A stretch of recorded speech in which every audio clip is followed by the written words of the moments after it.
Everybody, welcome back to our channel. ఈరోజు వీడియోలో మనం మన డైలీ లైఫ్లో యూజ్ చేసే కొన్ని వర్డ్స్ అండ్ సెంటెన్సెస్ని ఇంగ్లీష్లో ఏ విధంగా చెప్పాలో ఈ వీడియోలో తెలుసుకుందాం. వీడియోని చివరి వరకు చూడడానికి ప్రయత్నించండి. వీడియో కనుక నచ్చినట్లయితే లైక్ చేయండి, షేర్ చేయండి. అలాగే మరిన్ని ఇంట్రెస్టింగ్ వీడియోస్ కోసం నా ఛానల్ని మీరు సబ్స్క్రైబ్ చేయండి. ఇప్పుడైతే మనం టాపిక్లోకి వెళ్ళిపోదామా? Let's get in to the topic. First sentence is ఎక్కడ పడితే అక్కడ నిలబడవద్దు. ఎక్కడ పడితే అక్కడ నిలబడవద్దు. మనం ఇలా చెప్పాలనుకున్నప్పుడు ఈ సెంటెన్స్ని మనం ఇంగ్లీష్లో don't stand as and where you want. Don't stand as and where you want అంటే ఎక్కడ పడితే అక్కడ నిలబడవద్దు అని. నెక్స్ట్ సెంటెన్స్ ఈజ్ ఆమె ఫోన్ ఎక్కడ పడితే అక్కడ పెడుతుంది. ఆమె ఫోన్ ఎక్కడ పడితే అక్కడ పెడుతుంది. సో ఈ సెంటెన్స్ని మనం ఇంగ్లీష్లో she keeps mobile as and where she wants. She keeps mobile as and where she wants అంటే ఆమె ఎక్కడ పడితే అక్కడ ఫోన్ పెడుతుంది అని. నెక్స్ట్ వన్ ఈస్ నీకు పని లేకపోతే నాకు సహాయం చేయి. నీకు పని లేకపోతే నాకు సహాయం చేయి. ఈ సెంటెన్స్ అనేది మనం జనరల్గా అడుగుతూనే ఉంటాం కదా. సో దీన్ని మనం ఇంగ్లీష్లో if you don't have work you help me. If you don't have work you help me అంటే నీకు పని లేకపోతే నాకు సహాయం చేయి అని. నెక్స్ట్ వన్ ఈస్ నువ్వు డ్రెస్ని తిరగేసి వేసుకున్నావు లేదా నువ్వు డ్రెస్ని తప్పుగా వేసుకున్నావు. సో ఈ సెంటెన్స్ని మనం ఇంగ్లీష్లో ఏ విధంగా చెప్పాలంటే you put on your dress wrong. You put on your dress wrong అంటే నువ్వు నీ డ్రెస్ని తప్పుగా వేసుకున్నావు అని లేదా తిరగేసి వేసుకున్నావు అని. నెక్స్ట్ వన్ ఈస్ నాకు ముందు నుండే తెలుసు. నాకు ముందు నుండే తెలుసు ఇలా అంటూ ఉంటాం కదా. సో దీన్ని ఇంగ్లీష్లో I knew from before. I knew from before అంటే నాకు ముందు నుండే తెలుసు అని. నెక్స్ట్ సెంటెన్స్ ఈస్ అతన్ని నా దగ్గరికి పంపించు.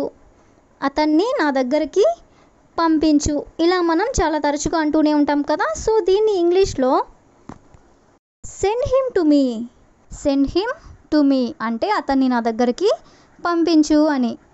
నెక్స్ట్ వన్ ఈస్ ఆమె నాకంటే పెద్దది. ఆమె నాకంటే పెద్దది. దీన్ని ఇంగ్లీష్లో she is older than me. She is older than me అంటే ఆమె నాకంటే పెద్దది అని. నెక్స్ట్ వన్ ఈస్ నా ఫోన్ పాడైపోయింది. నా ఫోన్ పాడైపోయింది.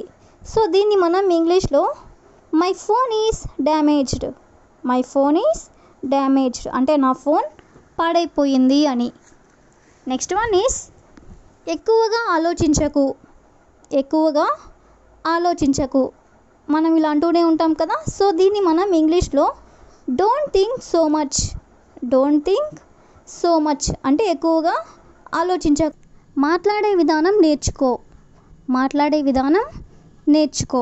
ఎవరైనా మనతో సరిగ్గా మాట్లాడినట్లయితే మనం ఇలా అంటూ ఉంటాం కదా. సో దీన్ని మనం ఇంగ్లీష్లో learn the way you speak. Learn the way you speak అంటే మాట్లాడే విధానం నేర్చుకో అని. నెక్స్ట్ వన్ మతి లేకుండా మాట్లాడకు. మతి లేకుండా మాట్లాడకు ఎవరైనా అనవసరమైన మాటలు మాట్లాడుతున్నట్లయితే ఇలా అంటూ ఉంటారు కదా. సో దీన్ని మనం ఇంగ్లీష్లో don't talk like your out of your mind. Don't talk like your out of your mind అంటే మతి లేకుండా మాట్లాడకు అని. నెక్స్ట్ వన్ ఈస్ నీ మాటలు కోపం తెప్పిస్తున్నాయి. నీ మాటలు కోపం తెప్పిస్తున్నాయి ఇలా మనం చెప్పాలనుకున్నప్పుడు సో ఈ సెంటెన్స్ని మనం ఇంగ్లీష్లో your words are making me angry. Your words are making me angry అంటే నీ మాటలు నాకు కోపం తెప్పిస్తున్నాయి అని. నెక్స్ట్ సెంటెన్స్ ఈస్ నేను మాట్లాడింది కరెక్టే. నేను మాట్లాడింది కరెక్టే ఎవరైనా మనల్ని నువ్వు మాట్లాడింది రాంగ్ అని చెప్పినట్లయితే మనం ఇలా అంటూ ఉంటాం కదా. సో దీన్ని మనం ఇంగ్లీష్లో I spoke correctly. I spoke correctly అంటే నేను మాట్లాడింది కరెక్టే అని. నెక్స్ట్ సెంటెన్స్ ఈస్ ఎంత అరిచినా నేను ఇవ్వను. ఎంత అరిచినా నేను ఇవ్వను ఇలా అంటూ ఉంటారు కదా. సో దీన్ని మనం ఇంగ్లీష్లో I won't give it to you no matter how much you scream. I won't give it to you no matter how much you scream అంటే నువ్వెంత అరిచినా కానీ నేను నీకు ఇవ్వను అని. నెక్స్ట్ వన్ ఈస్ అరవడం నీకే కాదు నాకు వచ్చు. అరవడం నీకే కాదు నాకు వచ్చు. కోపంలో ఎవరైనా అరుస్తూ ఉన్నట్లయితే ఇలా అంటూ ఉంటారు కదా. సో దీన్ని మనం ఇంగ్లీష్లో it's not just you who can scream but I can too. It's not just you who can scream but I can too అంటే అరవడం నీకే కాదు నాకు కూడా వచ్చు అని. నెక్స్ట్ వన్ ఈస్ రోడ్డు మీద అరిస్తే ఏం చేస్తానో నాకే తెలియదు. రోడ్డు మీద అరిస్తే ఏం చేస్తానో నాకే తెలియదు. కొంతమంది ఎలా పడితే అలా రోడ్డు మీద అరుస్తూ ఉంటారు కదా. సో దీన్ని మనం ఇంగ్లీష్లో I don't know what I will do to you if you shout on the road. I don't know what I will do to you అంటే నేను ఏం చేస్తానో నాకే తెలియదు. If you shout on the road అంటే నువ్వు రోడ్డు మీద అరిస్తే ఏం చేస్తానో నాకే తెలియదు అని. నెక్స్ట్ వన్ ఈస్ నువ్వు అరవకుండా సరిగ్గా మాట్లాడు. నువ్వు అరవకుండా సరిగ్గా మాట్లాడు. ఈ సెంటెన్స్ని మనం ఇంగ్లీష్లో speak properly without shouting. Speak properly without shouting అంటే అరవకుండా సరిగ్గా మాట్లాడు అని. నెక్స్ట్ సెంటెన్స్ ఈస్ వానలు అస్సలు ఆగడం లేదు. వానలు అస్సలు ఆగడం లేదు. రైనీ సీజన్లో మనం ఇలా అంటూనే ఉంటాం కదా. సో ఈ సెంటెన్స్ని మనం ఇంగ్లీష్లో the rains are not stopping at all. The rains are not stopping at all అంటే వానలు అస్సలు ఆగడం లేదు అని. నెక్స్ట్ వన్ ఈస్ ఇదంతా తడిగానే ఉంది. ఇదంతా తడిగానే ఉంది. సో ఈ సెంటెన్స్ని మనం ఇంగ్లీష్లో it's all wet. It's all wet అంటే ఇదంతా తడిగానే ఉంది అని. ఈరోజు ఇంట్లో చాలా పనులున్నాయి. ఈరోజు ఇంట్లో చాలా పనులున్నాయి. జనరల్గా మనకి ఇంట్లో ఉన్నాక ఏవో ఒక పనులు ఉంటూనే ఉంటాయి కదా. సో దీన్ని మనం ఇంగ్లీష్లో today plenty of works are there in the house. Today plenty of works are there in the house అంటే ఇవాళ నాకు ఇంట్లో చాలా పనులున్నాయి అని. నెక్స్ట్ వన్ అతను పోయిన సంవత్సరం ఉద్యోగం తెచ్చుకోగలిగాడు. అతను పోయిన సంవత్సరం ఉద్యోగం తెచ్చుకోగలిగాడు. ఈ సెంటెన్స్ని మనం ఇంగ్లీష్లో he was able to get job last year.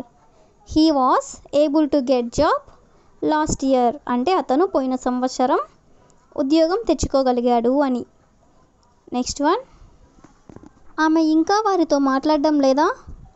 ఆమె ఇంకా వారితో మాట్లాడడం లేదా. ఆమె అన్నాం కాబట్టి హ్యాజ్ అనేది వస్తుంది. మాట్లాడడం లేదా అంటే నెగిటివ్ సెంటెన్స్ కాబట్టి hasn't. Hasn't she talked to them at. Hasn't she talked to them at అంటే ఆమె ఇంకా వారితో మాట్లాడడం లేదా అని. నెక్స్ట్ వన్ నాకు ముందే తెలిసి ఉంటే పార్టీకి వెళ్ళి ఉండేవాడిని కాదు.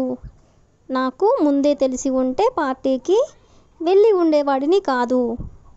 ఈ సెంటెన్స్ని మనం ఇంగ్లీష్లో if I had known earlier I wouldn't have gone to the party. If I had known earlier అంటే నాకు ముందే తెలిసి ఉంటే I wouldn't have gone to the party పార్టీకి వెళ్ళి ఉండేవాడిని కాదు అని.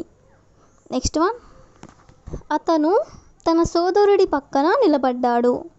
అతను తన సోదరుడి పక్కన నిలబడ్డాడు. He stood beside his brother. He stood beside his brother అంటే అతని సోదరుడి పక్కన నిలబడ్డాడు అని. నెక్స్ట్ వన్ నేను హాకీతో పాటు ఫుట్బాల్ కూడా ఆడుతాను. నేను హాకీతో పాటు ఫుట్బాల్ కూడా ఆడుతాను. ఏదైనా సరే మనం దానితో పాటు ఇంకోటి కూడా అని చెప్పాలన్నప్పుడు బిసైడ్ అనేది మనం యూజ్ చేస్తూ ఉంటాం. సో దీన్ని మనం ఇంగ్లీష్లో I play football besides hockey. I play football besides hockey అంటే నేను హాకీతో పాటు ఫుట్బాల్ కూడా ఆడుతాను అని. నెక్స్ట్ వన్ అతను వినకపోతే మనం ఏం చేయగలం. అతను వినకపోతే మనం ఏం చేయగలం ఇలా అంటూ ఉంటారు కదా. సో దీన్ని మనం ఇంగ్లీష్లో what can we do if he doesn't listen.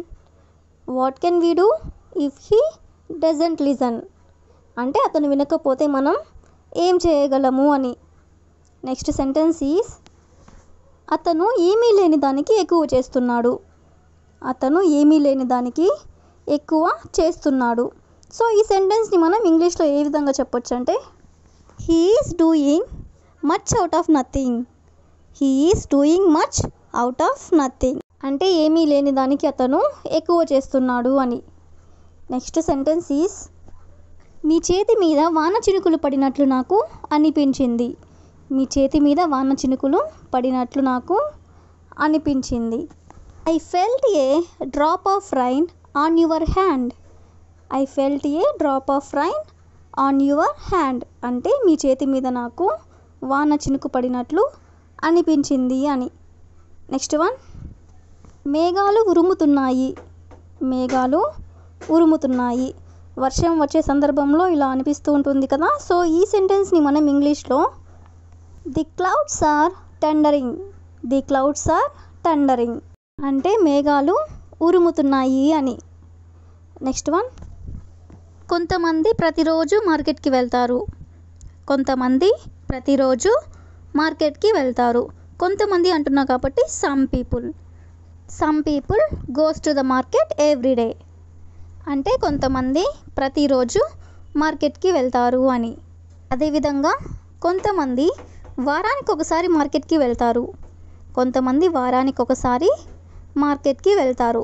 ఈ సెంటెన్స్ని మనం ఏ విధంగా చెప్పొచ్చు అంటే some people goes to the market once in a week.